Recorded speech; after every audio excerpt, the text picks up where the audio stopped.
I have 5 little rules that you can follow as you find your spark and bring your spark to life. The first is to go after the things that you want.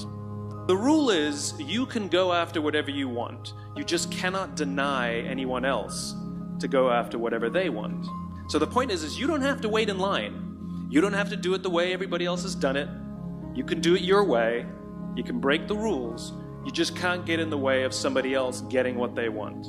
That's rule number 1. Rule number 2. I like this one. In the 18th century, there was something that spread across Europe and eventually made its way to America called puerperal fever, also known as the Black Death of childbed. Basically what was happening is women were giving birth and they would die within 48 hours after giving birth. This Black Death of childbirth was the ravage of Europe, and it got worse and worse and worse over the course of over a century. In some hospitals, it was as high as 70% of women who gave birth who would die as a result of giving birth. But this was the Renaissance. This was the time of empirical data and science, and we had thrown away things like tradition and mysticism. These were men of science, these were doctors. And these doctors and men of science wanted to study and try and find the reason for this Black Death of childbed, and so they got to work studying, and they would study the corpses of the women who had died. And in the morning they would conduct autopsies, and then in the afternoon they would go and deliver babies and finish their rounds. And it wasn't until somewhere in the mid-1800s that Dr. Oliver Wendell Holmes, father of Supreme Court Justice Oliver Wendell Holmes, realized that all of these doctors who were conducting autopsies in the morning weren't washing their hands before they delivered babies in the afternoon. And he pointed it out and said, "Guys, you're the problem." And they ignored him and called him crazy for 30 years. Until finally somebody realized that if they simply washed their hands, it would go away. And that's exactly what happened. When they started sterilizing their instruments and washing their hands, the Black Death of childbed disappeared. My point is, the lesson here is, sometimes you're the problem.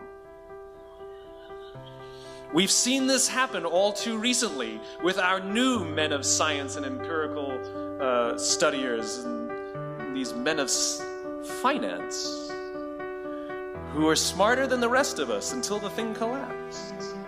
And they blamed everything else except themselves. And my point is take accountability for your actions. You can take all the credit in the world for the things that you do right, as long as you also take responsibility for the things you do wrong. It must be a balanced equation.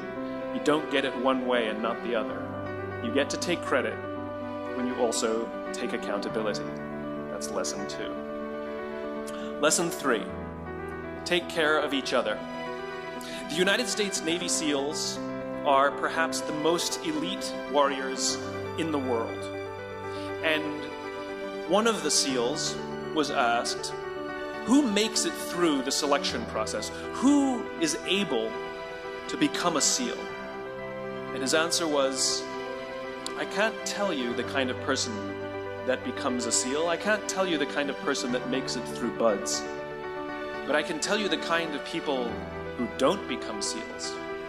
He says the guys that show up with huge, bulging muscles covered in tattoos who want to prove to the world how tough they are, none of them make it through.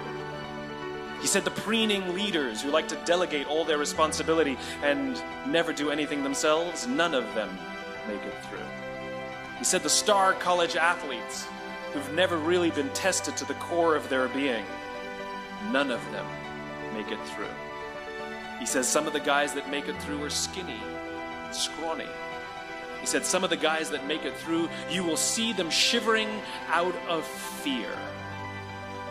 He says, however, all the guys that make it through, when they find themselves physically spent, emotionally spent, when they have nothing left to give physically or emotionally, somehow, some way, they are able to find the energy to dig down deep inside themselves, to find the energy to help the guy next to them.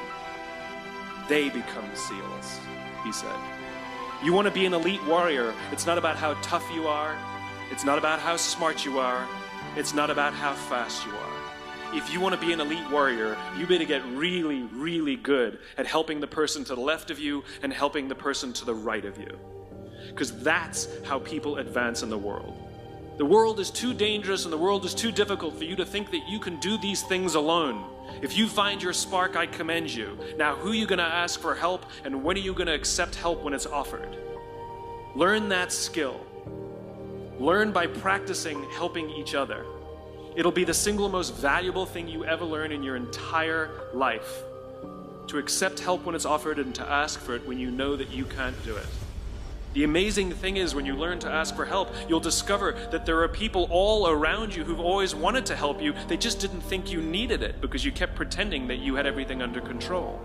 And the minute you say, I don't know what I'm doing, I'm stuck, I'm scared, I don't think I can do this, you will find that lots of people who love you will rush in and take care of you. But that'll only happen if you learn to take care of them first. Lesson 4. Nelson Mandela is a particularly special case study in the leadership world because he is universally regarded as a great leader. You can take other personalities, and depending on the nation you go to, we have different opinions about other personalities. But Nelson Mandela, across the world, is universally regarded as a great leader. He was actually the son of a tribal chief. And he was asked one day, how did you learn to be a great leader? And he responded that he would go with his father to tribal meetings. And he remembers 2 things when his father would meet with other elders. 1, they would always sit in a circle. And 2, his father was always the last to speak. You will be told your whole life that you need to learn to listen. I would say that you need to learn to be the last to speak. I see it in boardrooms every day of the week. Even people who consider themselves good leaders, who may actually be decent leaders, will walk into a room and say, here's the problem, here's what I think, but I'm interested in your opinion, let's go around the room. It's too late. The skill to hold your opinions to yourself until everyone has spoken does 2 things. 1, it gives everybody else the feeling that they have been heard. It gives everyone else the ability to feel that they have contributed. And 2, you get the benefit of hearing what everybody else has to think before you render your opinion. The skill is really to keep your opinions to yourself. If you agree with somebody, don't nod yes. If you disagree with somebody, don't nod no. Simply sit there, take it all in, and the only thing you're allowed to do is ask questions so that you can understand what they mean and why they have the opinion that they have. You must understand from where they are speaking, why they have the opinion they have, not just what they are saying. And at the end, you will get your turn. It sounds easy, it's not. Practice being the last to speak. That's what Nelson Mandela did. Number 5, my favorite one of all. True story. There was a former Undersecretary of Defense who was invited to give a speech at a large conference, about 1,000 people. And he was standing on the stage with his cup of coffee in a styrofoam cup, giving his prepared remarks with his PowerPoint behind him. And he took a sip of his coffee and he smiled and he looked down at the coffee. And then he went off script. And he said, you know, last year I spoke at this exact same conference. Last year I was still the Undersecretary. And when I spoke here last year, they flew me here business class. And when I arrived at the airport, there was somebody waiting for me to take me to my hotel. And they took me to my hotel and they had already checked me in and they just took me up to my room. And the next morning I came downstairs and there was someone waiting in the lobby to greet me, and they drove me to this here same venue. They took me through the back entrance and took me into the green room and handed me a cup of coffee in a beautiful ceramic cup. He says the lesson is, The ceramic cup was never meant for me. It was meant for the position I held. I deserve a styrofoam cup. Remember this. As you gain fame, as you gain fortune, as you gain position and seniority, people will treat you better. They will hold doors open for you. They will get you a cup of tea and coffee without you even asking. They will call you sir and ma'am, and they will give you stuff. None of that stuff is meant for you. That stuff is meant for the position you hold. It is meant for the level that you have achieved of leader or success or whatever you want to call it.